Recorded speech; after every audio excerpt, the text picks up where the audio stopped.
Groundbreaking. Then, before 1 o'clock, we are early today, which is awesome. So, Dave, how was your sleep last night? Considering the building across the road from me caught on fire at 2 o'clock and burned for 2 hours, not very good. Yeah, that's pretty hectic. Were there any injuries, any deaths, or did they catch it in time? Uh, you assumed I left my house to figure this out. I just stood on my balcony and watched the flames. Oh, geez, that's scary, eh? Yeah. Uh, Well, hopefully they're all yeah. good. Yeah, man. If you've all just joined us, you've joined Andrew and Dave on the coffee chat at 1 o'clock. If you're interested in property or you're in property, got any property questions or support, or you need support, to let us know.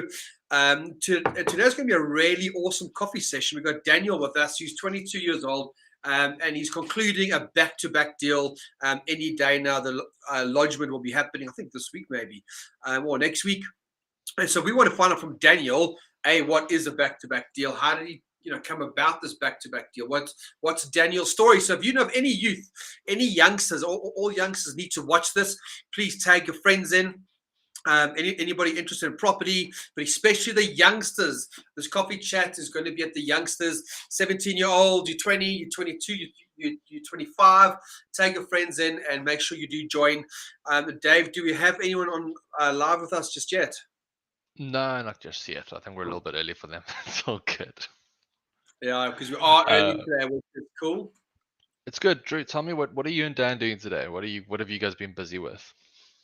So Daniel and I were at studios with Mark Berman. As you know, we're launching our course at the end of the month with Mark Berman. So for anyone that wants to develop or build from scratch, there's a development course coming out, Dave. So the last day of filming is happening today. So Dan and myself, in fact, Bruno's there now, Shirley Boy's there, Mark Berman's there, finalizing all the content for the dev course. And Daniel came with me today because we were filming for Sapin Youth. We're formally launching Sapin Youth this month, in the month of April. So Daniel was doing videos for Sapin Youth, and we've just come home to do the coffee session.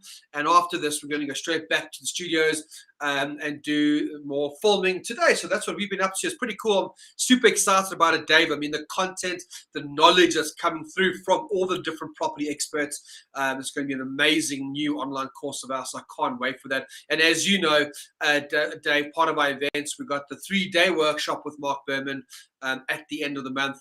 And I guess you want to maybe talk us through what events are happening this weekend next, if any. Yeah, 100%. Yeah. So Easter weekend this week, so not a lot happening. So we've got that nice big gap, but looking a little further forward, we've got our support, so coaching and legal support webinar. That happens on the 21st. So if you have the fundamentals course or you're a professional or intermediate member, then you're welcome to come join us on that one. It's a really good space to ask questions.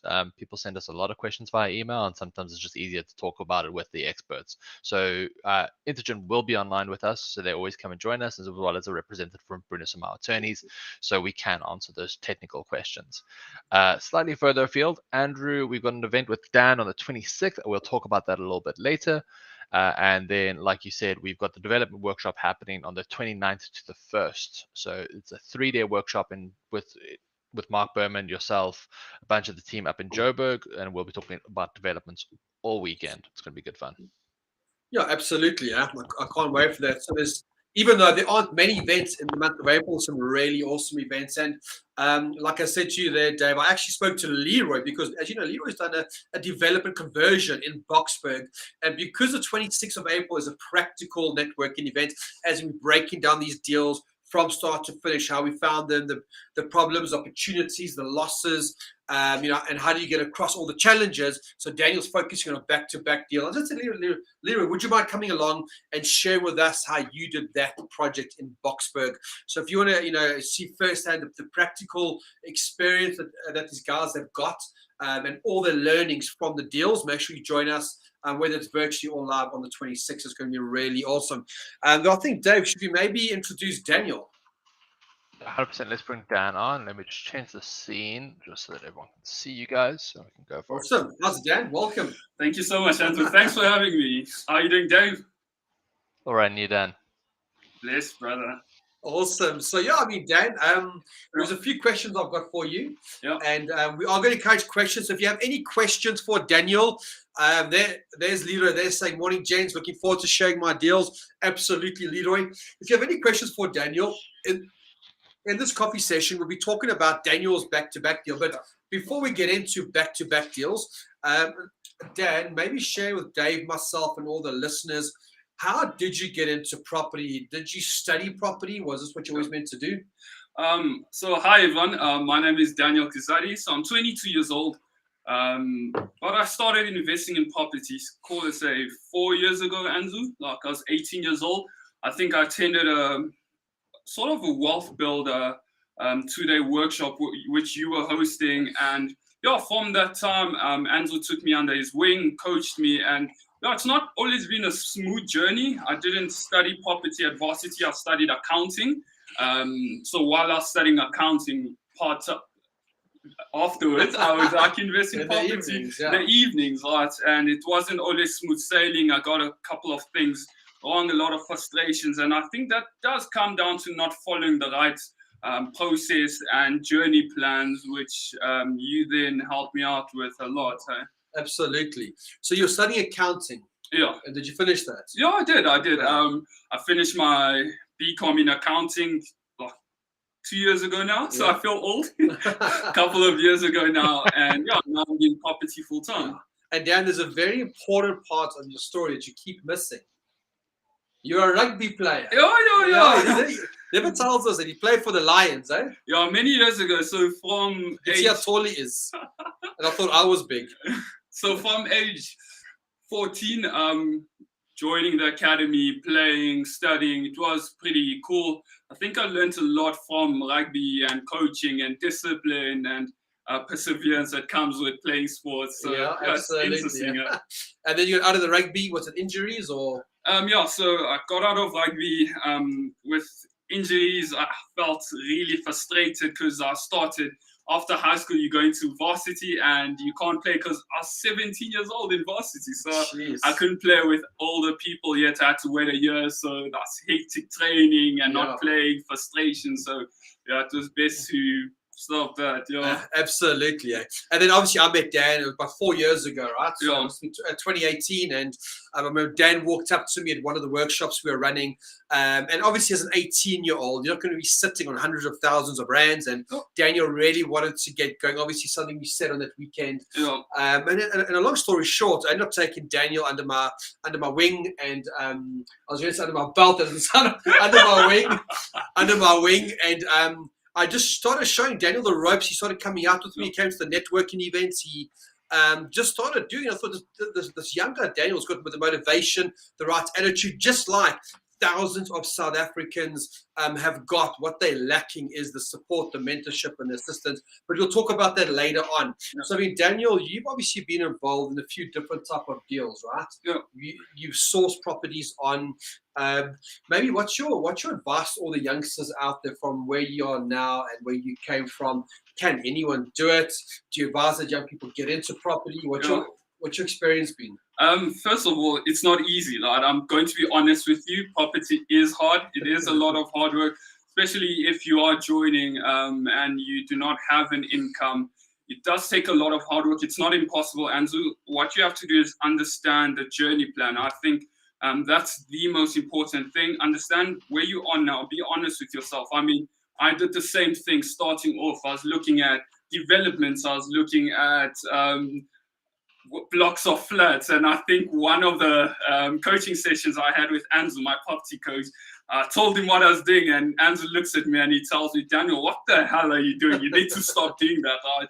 So it is about being honest with yourself, where you are now, having a proper journey plan. So you want to flip properties, assemble your team, interview different agents, people you want to work with, understand where you want to go, right? And how you're going to get there, understand how angel investors work. And I think, Anzu, you definitely need the right mentality to do this. It's not for everyone. Yeah. It's difficult to get going. But yeah, with the right team, with the right support, the right mentors, the right circles, it does help. and you've got to learn to get all the no's, the Yeah. no's, the no's, the no's, and then the yeses. So my next question, I'm going to go to Dave to see who's live with us right now, and then I want to come back to the actual back-to-back deal. What is a back-to-back deal, and how did you find the deal, and what went right, what went wrong? Because the deal that Daniel's busy concluding, he could have, even though it's profitable, he could have actually made an additional 150,000 rand. Okay, so we'll come to that. So Dave, who is live with us now? So we've got Edson on, one of our regulars, Bapele, also a regular. You Get a Room, and Tashali and Leroy are on at the moment. Guys, if you are in the chat box, let us know where you're joining from. If you have any questions, now's a really good time to ask those questions ahead of time, so we will let Dan and them can answer it. Unfortunately, we do have limited time today, so we can't sit here around and take questions for hours. Absolutely. Thanks, Dave. Okay, so I think let's jump into, before we jump into it, if anyone's done a back-to-back deal, Leroy, I know you've done a back-to-back deal. In the comments box, or where you can, just tell us if you've done a back-to-back deal. If you have no idea what a back-to-back deal is, don't worry, we'll share it with you. Okay, there's a very, very long thing there, but we'll answer that just now. So how would you explain, if you're talking to somebody that doesn't know what a back-to-back deal is, how would you explain it to someone? I think it's a very creative way to flip properties, right? Where you do not get ownership of the property, right? It transfers into your name, into the next buyer's name. It's a very cost-efficient way of doing a deal where you do not need the total purchase price up front. So it is helpful and it's quick. Not like a flip that takes you 12 months. A back-to-back deal, like in an ideal world, can take 4 months. You've done it in 4 months.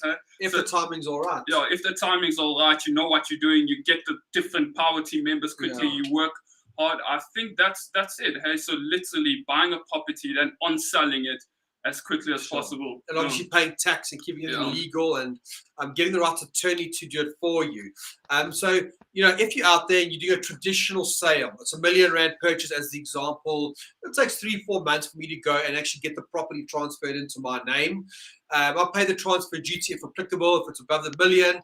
I'll pay my transfer fees, my bond attorney fees, so there's all those fees. I'll then take transfer, I'll then renovate the property. That could be 2-3 months. And then I go look for a buyer to buy from me. It could be another 3 months. So before we know it, it's a year. The whole idea of the back-to-back is I go out looking for the buyer. As I secure the OTP of that property, I'm already looking for the buyer to buy from myself. I've got to make sure that I've got the right terms in the OTP. I've got to ensure that the seller is well aware of what we are doing, so all parties are on the same page. And then as I sign that OTP, I'm looking for the buyer, which means this type of strategy only works in certain circumstances, as in it doesn't work in all circumstances. So it's very important you know that. And there's also certain things like you want to have the early occupation. You want to have, there's certain things that you want to have in place to ensure that this strategy works. So Dan, this back-to-back you did, was it through an agent? Was it a private sale? How did you get the lead? So it was a private sale before COVID, so I think 2019. I spoke to a lady called Tanya. She reached out to me and my team through one of the different avenues we find our deals through. So she came through and we had a discussion. Number one thing I think you teach is you want to find out the seller's problem, right? Why are they looking to sell? So I found out that she just wanted to relocate to Cape Town. She didn't want to live in the Northwest. What's up with Cape Town? Why does everyone want to go to Cape Town? No idea. I'll Dave. Buildings burning. I'm sorry, did you not say it's cold there today? I'll point the camera out. It's sunny and beautiful outside. It is quite cold there today. Yeah, it's sunny. At least here, no buildings burning, but yeah, cool. So she wanted to go back to Cape Town, and then we had a discussion. And her partner was overseas or something. Yeah, I think her partner works overseas, and they just love Cape Town. They wanted to go back. Okay, so when you initially met this individual online, it's private, right? Never seen her face to face. You still never met her. Still never seen her. It was, you didn't do the deal then, right? Was it like a no for now and a yes for later, or what happened? Yeah, so we had agreed a price for about 1.2 million rand. The value of the property is 1.5, 1.6. We agreed a deal around 1.2 million rand, and then lockdown hit. she couldn't move out, so we had to put everything on hold. Kept in contact, right? Kept messaging her, checking up on her, just being a shoulder to cry on, absolutely, creating the relationship, and And then it came about that she could move through COVID at some point. And then you renegotiated the figure, didn't you? Yeah. So she came back and like, hey, Daniel, okay, things are relaxed now. We can move. What can we do? And I was honest with her. Right? I was like, hey, look, we probably have to revisit the agreed purchase price and, again, solve their problems, be there for her, listening to all their concerns, all their problems. So we agreed to a purchase price of about R1 million, so 200,000 Rand less. But that was contingent on them moving out. So they wanted to move out. So so whatever solution I provided, it had to be they move out in a month's time. So So probably, and didn't they want moving costs or something, or? Yeah, so they needed about, say, 100,000 Rand to move and to get like secured for a couple of months. To make sure that everything is sorted. They needed about 100,000 Rand. So that's when I saw the opportunity. I was like, cha-ching, we can do a back-to-back deal. I know on the workshops and the coachings with different coaches, there are criteria for you to do back-to-back deals. We won't work on every single property deal. And I saw there's a checklist. I started checking, and which is private seller. Private seller, early occupation you could get. I could get it. And you may, in a perfect world, you don't want to do any renovations in a perfect world, but if there's a bit of work to be done, some maintenance or general works, it's okay, provided you get the timing right. In this deal, did you have to do a renovation or any work? Yeah, so quick one. By that point, I hadn't seen the property, right? So you signed the OTP? Haven't seen the property, but that's the advantage of being a member of such an amazing network. So I'm a professional member at Sapin. We reached out to Marissa Robus, amazing lady. So we had a chat with her. She went to do the inspection, and the cool part is, on the property, she's actually getting the body corporate to do majority of the renovations. Cha-ching. And I wouldn't have known that without her. So she came out to notice, wasn't it damp, right? Yeah, general issues. Damp and painting. They're going to do the painting outside of the property. So they built the unit pretty weirdly. But she drilled them. They're going to do a lot of the renovations. So we didn't even do a lot of renovations. Which is excellent, because Dan, you probably wouldn't have you would have assumed that that's your responsibility. And that's the benefit. So yes, there was a cost. We paid Marisha Robus to come out to inspect the property for two reasons. One, Daniel couldn't see it at that time. And at the same time, could you do an inspection of the property? And then she came out saying, Daniel, actually, yes, there is a hectic damp to be done, but the body corporate's responsible for that, which is cha-ching. And then you're saying a lick of paint and some basic work inside the property. So it needed lick of paint, so just basics. So it wasn't heavy renovations. That's a big cha-ching.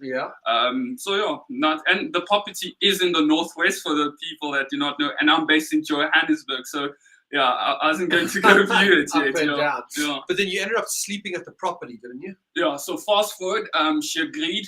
We gave her the 100,000 and she moved out. So now the renovation phase came in. So I'm thinking, I'm out of my comfort zone here. Why don't I go to Northwest, sleep at the property, do the viewings, get clients in and out. So it was an awesome experience.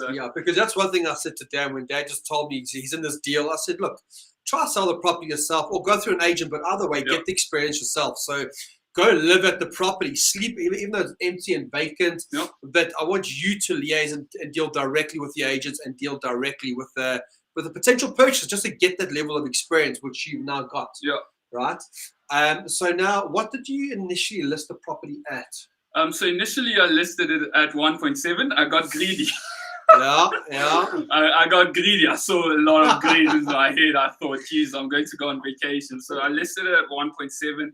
And for about, say, a month, 2 months, no interest at all. Right? And that's when I spoke to my property coach, Anzo. I was like, hey, dude, what do we do? There's no interest at all. I'm freaking out because the investor borrowed me the money. So it bought me around 250,000 rand. So that's the beauty of a back-to-back, right? The purchase price is a million rand, but I did not need the million rand upfront. So I bought 250,000 rand. From that 250, I paid the seller 100,000 rand to move out and to get occupation of the property. Renovations took like 45,000 rand.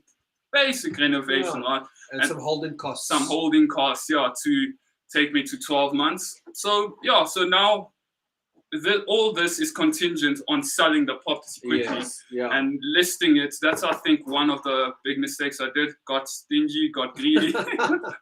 Saw the green dollar too much. Yeah, I saw the green dollar too much and listing it at a weird price. But I think that's a good point. So from my personal experience as well, is if a property doesn't sell within 2 weeks, or if you're not getting strong interest within a 2-week period, so it gets listed on property 24, private property, and if there's no interest within 2 weeks, there's a problem.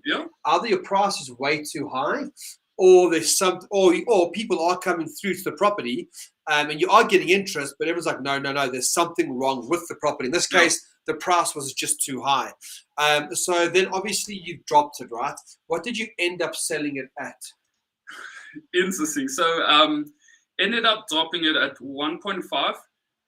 1,500,000 and still going to make good money. People still coming through? Yeah, loads of people coming through now. So the interest rose. And I think at that point, before we dropped it, I think we had a meeting with different members of the power team, like attorneys, South Africa, like, can we give potential buyers discounts? Can we just find creative ways to help buyers make a good deal out of it as well? So we listed it at 1.5, and then tons of people came in. I got my first offer for 1.4 million. Okay. Right? Yes.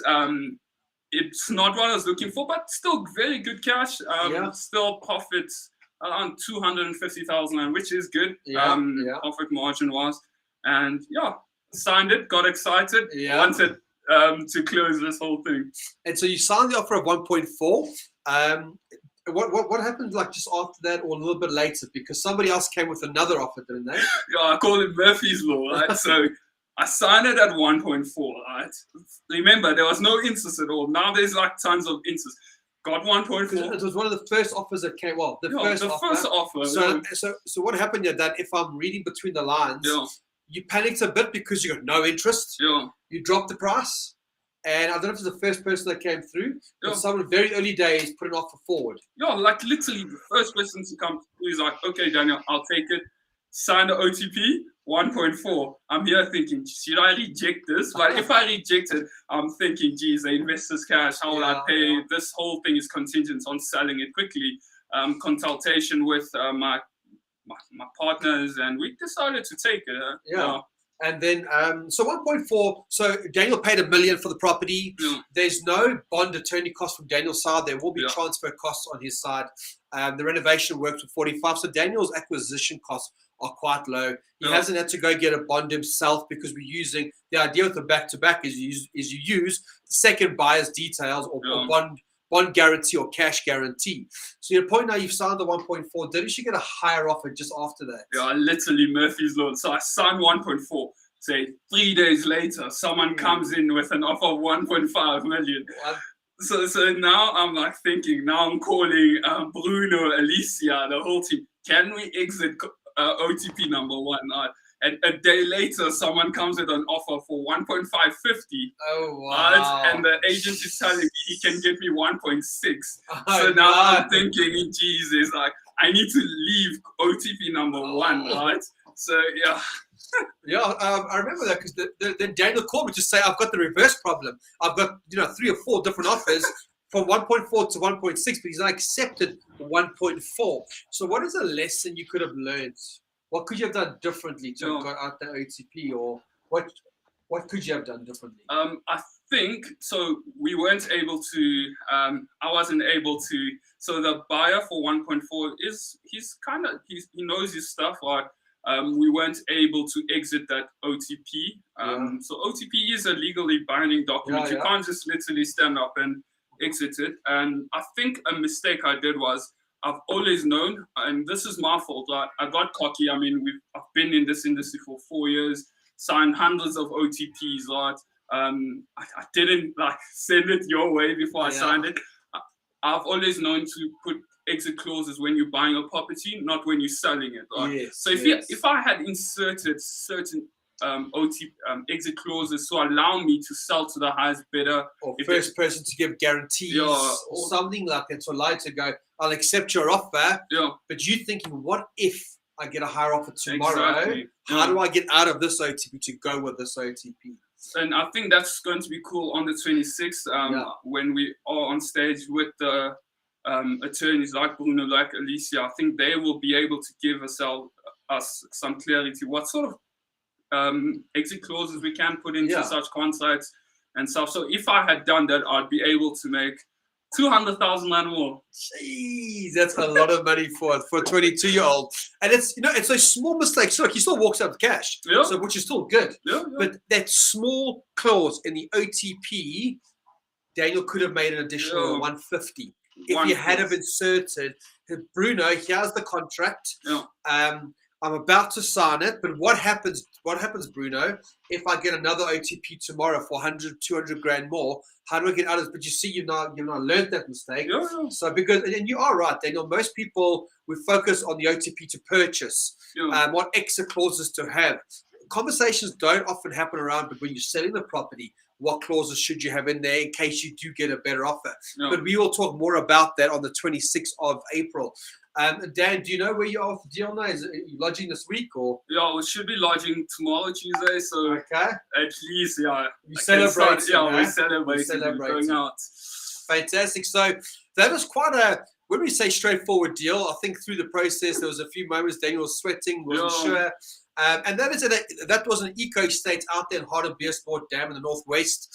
Again, so we always talk about a private seller. Why is a seller moving? Because they want to get to Cape Town.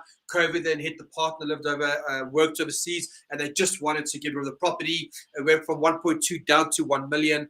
And it's a great opportunity. How many more of those type of deals are out there? And all Daniel did was he just went out looking for the deals. So yes, of course, we all use traditional estate agents, but it doesn't mean you've always got to use them. There's other ways of finding deals. If you can become good at finding deals, that's when you'll make the cha-ching and find people with problems. But I think, Dave, why don't you take us through some of the questions now? If we've got questions for Daniel or myself, and let's see what the audience has got to say. Yeah, 100%. So first question came in from Mr. Charlie. High level, I'll read it for you. Don't worry. It's a long one. How does Dan estimate his refurb costs before he puts his offer in? And is this only viable directly through a direct seller, or can you still do this with an estate agent? Yeah, should I take that one? Yeah. So how I estimated it is, obviously you need to know like the cost of stuff, cost of paint and stuff, but you do want to get a contractor to view the property. So I didn't view the property, but someone else in the team viewed it. Right? We have a national platform. So Andrew, I think some of your students helped me out with the viewing. We got a contractor, we got a couple of contractors in, got a couple of quotes.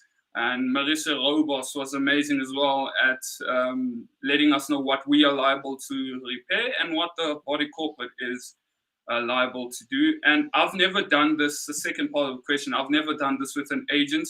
And have you done it with one? With an estate agent, yeah. I've done one or two, but it's difficult unless they're the right type of agent, as they understand. They know that you can still do back-to-back deals, because some agents don't even know what a back-to-back deal is, so that struggle to sell the concept to the seller. So if there's an estate agent involved and they understand what the process is and they've done it before, it probably won't be an issue at all. But if it's an agent that's never done it before, they don't know what you're trying to do, they'll probably give you every reason why you can't do it. Okay, so hi team, where do you get connected to the right property attorneys to do back-to-back deals? So I use Bruno Samar attorneys. There was once I used a different attorney, and we are going through a massive legal battle because that attorney made a very silly mistake, but I won't go there. But Bruno Samar attorneys does all our back-to-back deals. He's a property investor himself, so his firm understands it. understand how to manage the deal. Because it's one thing getting an offer accepted. When it's accepted, we use the word deal management. Yeah. How do you manage the property? How do you manage the seller? How do you manage the builders? How do you manage the attorneys? How do you manage the expectations of everyone? And like Daniel said earlier, it's not as easy as people think it is. Just on that, using the right attorneys, another side of the deal was how I actually recouped some money. I made about 80,000 Rand in addition. And there's just not enough time now to discuss it at the event. It will be a good discussion with Bruno and how we actually got extra cash. So we actually, I think we've asked for 80, but you might get 60. Yeah. But still, if it is 60, it's better than nothing, it's an additional. So on top of the profit we're talking about, because there was something that the buyer that was buying from Daniel had breached, we're going to be basically, let's just say, suing. We're going to be all putting on terms and making an additional 60. So we'll share that with you on the 26th of April. Very interesting deal you did, eh? Super interesting. There's so many levels, and on the event we actually have to talk about how age impacted it. How do you, if you are a youngster, how do you portray yourself with confidence to the seller? So No, fantastic. Okay, Dave, are there any more questions there? Yep. Plenty. So I'm going to combine two questions from Tashali and Stefan. So Tashali is asking, do you have to do this property that's fairly in a good condition? Can you do it with a really distressed property? And then Stefan's asking on the other side of it, can you do this with a property that's got existing tenants as in a going concern? Cool. Do you want to take one of them down since you're the guest? Oh, cool. So the first one being, can you do it with a property that needs a lot of work, right? You could, but it is all about timing. Huh? You want to make sure you're in and out of the property as quickly as possible. So it is a concern if renovation does take more than, I'd say, a couple of weeks or a month. Not saying it's impossible, but if it is going to take loads of renovation, just flip it and let it take ownership. Because if there is something wrong, the buyer is not going to pay you back for the renovations you've done. Right? So that is a risk to So answer is yes, and it depends who you're selling it to. So if there's a property, it's a flat, it's run down, it's distressed, it needs a hell of a lot of work. Who are you selling it onto? If we're selling it back onto another investor, that's the best thing to do.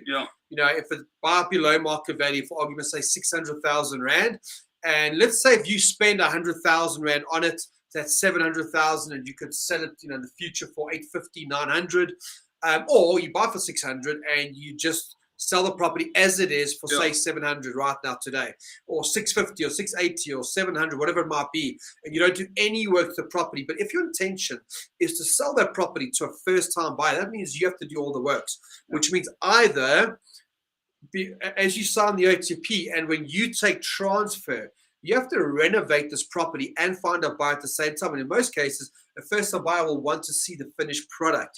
So they may not sign an OTP until they've seen the finished product. If you then have delays on the renovation work and go to 3-4 months, remember the person you buying the property from is going, hey Andrew, when are we exchanging? When are we completing on this?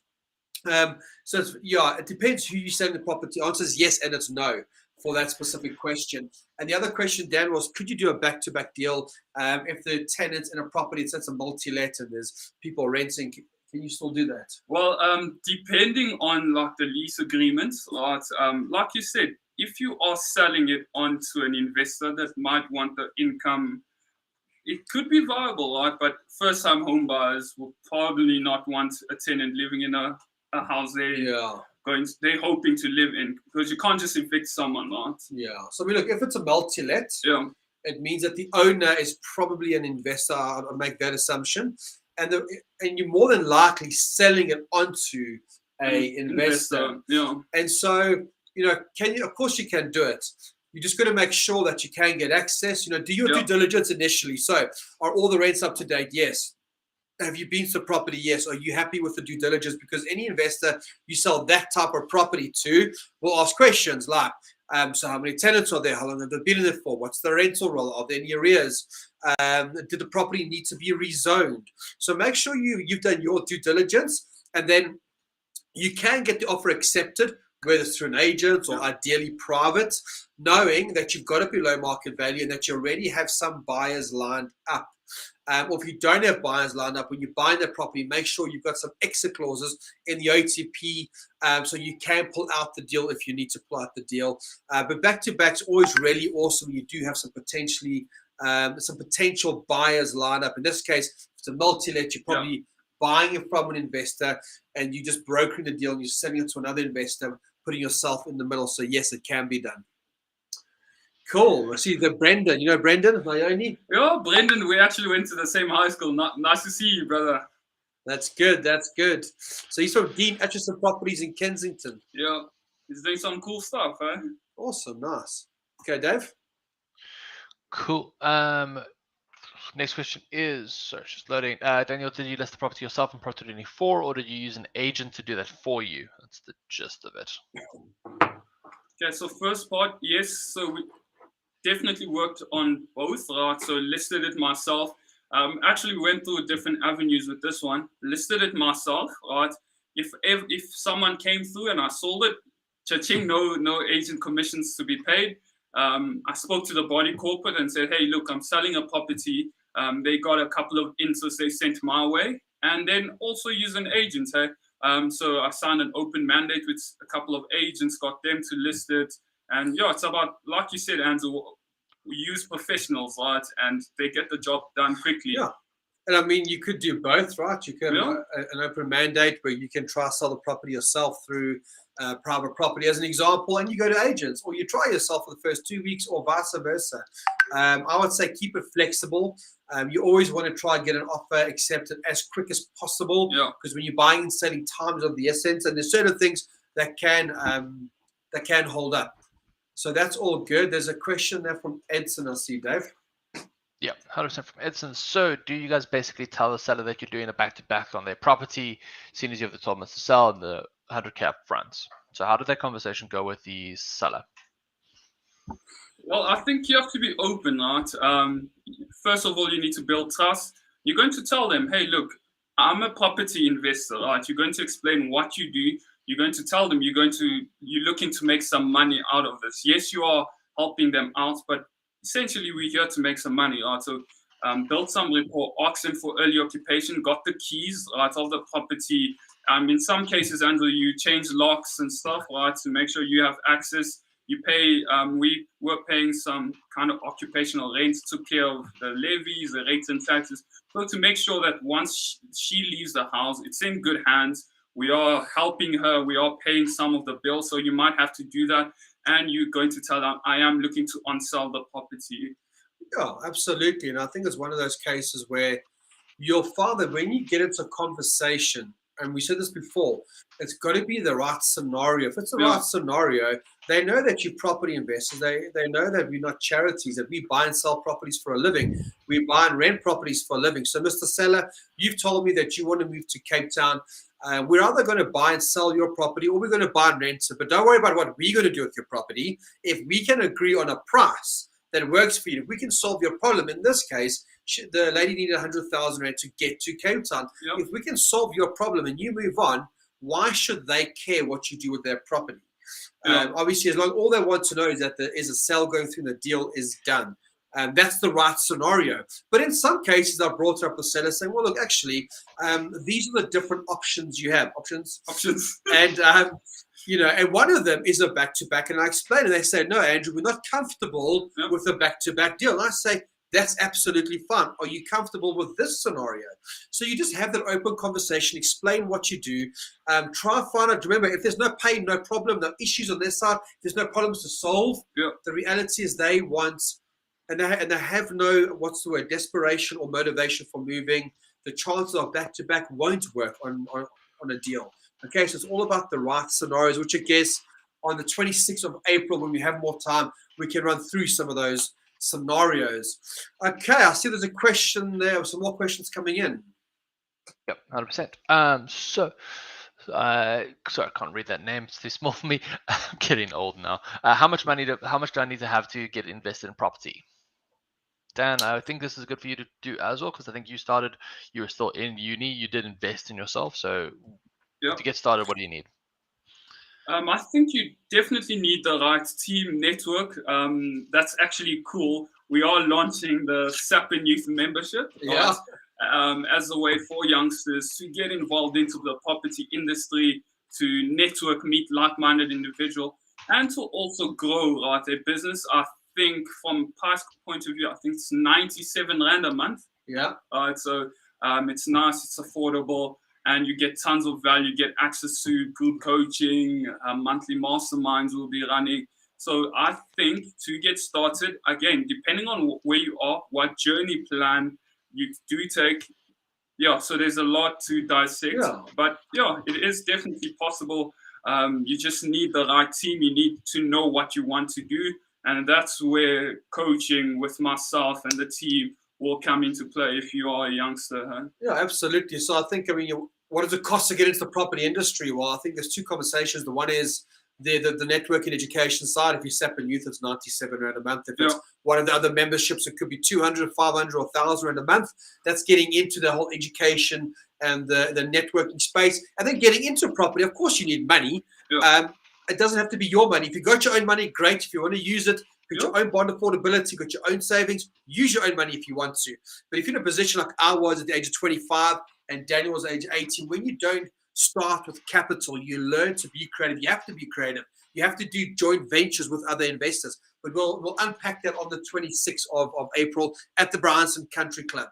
I see a comment there from Mashali saying, so if you happen to have a deal, will you be able to tell the other investors about it on the 26th of the 26th of April? So yes, it's a great networking opportunity. If you got deals, money, you can bring it into the room if you want to do that. If you're a professional member within Sapin and you ask us beforehand, we can put you on stage where you can pitch your deal to the other investors if that's what you want to do. Okay, let's go back to Dave and see if there's any other questions. Yep. One last question. I think we are running out of time. So from Tumi, how did you find out about the property in the Northwest when you live in Joburg?